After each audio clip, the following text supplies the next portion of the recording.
We always said, it's just a wire.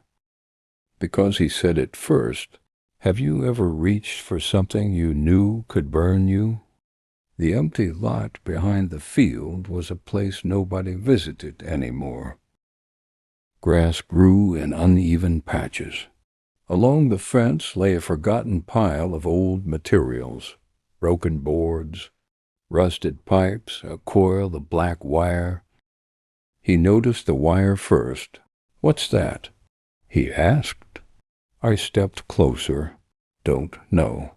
He crouched and lifted the end with 2 fingers, gentle, careful, like he didn't want to wake it. The wire didn't move. No buzz, no spark. Just hung loose and silent in his hand. "Probably dead," he said. He always spoke like that, not guessing, deciding. When he said something was probably safe, it started to feel safe. I didn't answer. I just watched. He gave it a small shake. Nothing. He looked back at me. Calm. Certain. "See?" I moved closer. Up close, it looked even more ordinary. Dust on the coating, metal tip dull. It didn't look like trouble. It looked like something someone dropped and forgot. "Wanna try?" he asked. His voice was quiet, almost like he was asking the air. But the question was for me. My throat tightened. Not fear. Just that thin feeling when you're about to step into cold water and haven't decided yet. He didn't rush me. He held the wire steady.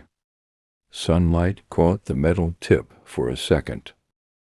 It flashed once quick enough to miss if you weren't looking.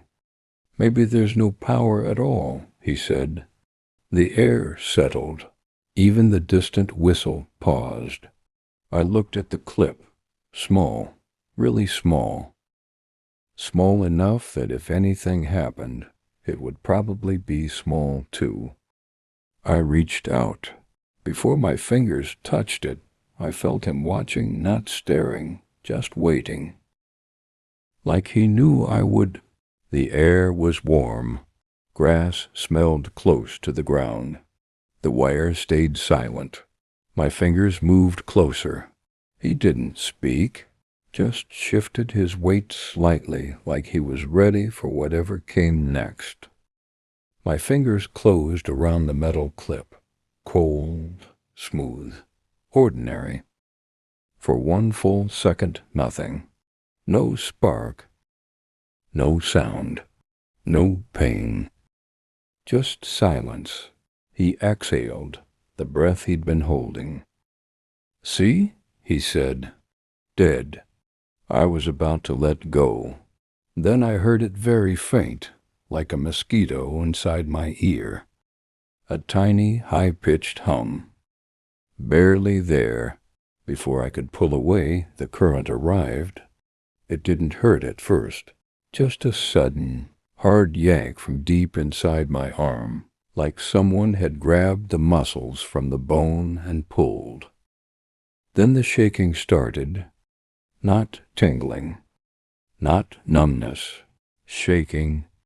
My whole body began to tremble violent. Uncontrollable waves running from my fingers through my arms, chest, back, legs. Muscles contracted and released in rapid spasms, jerking me like a puppet on invisible strings. My hand clamped tighter around the clip. I couldn't open it. I couldn't let go. The wire stayed in my grip. My arm jerked forward. My knees buckled for a second. The hum grew louder inside my skull. Then the fear hit sharp, cold, flooding in all at once. Heart slammed so hard I thought it would crack my ribs. Breath caught in my throat. I wanted to scream, but my jaw was locked. He saw it, eyes wide. He lunged and grabbed my wrist hard. Tried to pry my fingers open. Nothing. My arm kept jerking under his grip. His hand started trembling too. The current flowed through both of us. He grunted, shoulder jerking.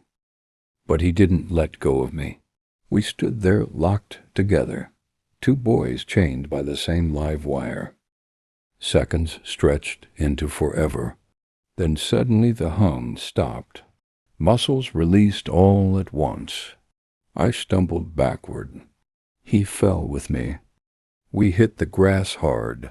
My hand flew open. The clip dropped. The wire lay still again. We lay there gasping. No blood, no burns.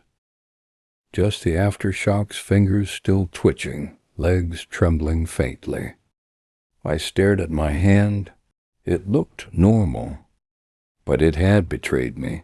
He sat up first, pale, breathing ragged. "You okay?" he whispered. I nodded.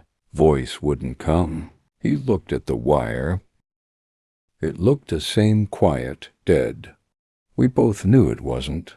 He pushed the clip away with his shoe. It rolled a few inches and stopped. We never touched it again. We sat in the grass for a long minute. Sun low, shadows long. My heart still pounded, but slower now. He spoke first. "We're lucky." I nodded. "Yeah." We stood, legs shaky, hands still trembling faintly. We walked toward the school gate. No running, no talking, just walking. The pile stayed behind us. The wire stayed in the dirt. The clip stayed where it rolled. But the shaking didn't stay behind.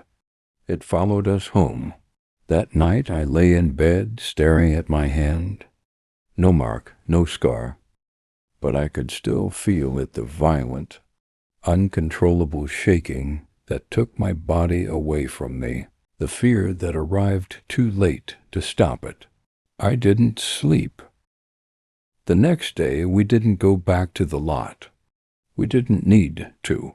We already knew what was there, and what it could do. The playground looked the same.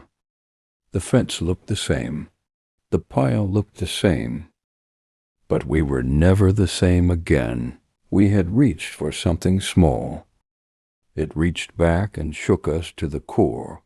Some sparks are tiny, but they burn forever.